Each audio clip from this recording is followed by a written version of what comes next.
Here are 5 less commonly known yet very useful Excel shortcut keys that can greatly ease daily tasks. Ctrl plus Shift plus L, which toggles filters, quickly turns on or off the filter for the selected cells. Ctrl plus Shift plus inserts the current time into the selected cell.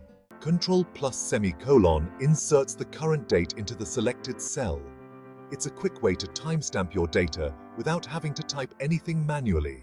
Alt plus E plus S plus V opens the Paste Special dialog box and quickly selects the Values option.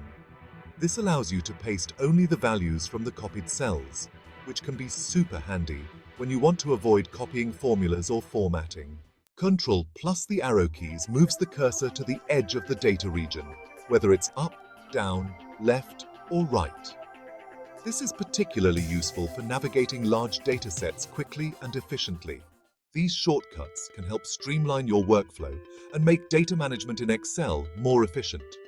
Give them a try and see how much time you can save.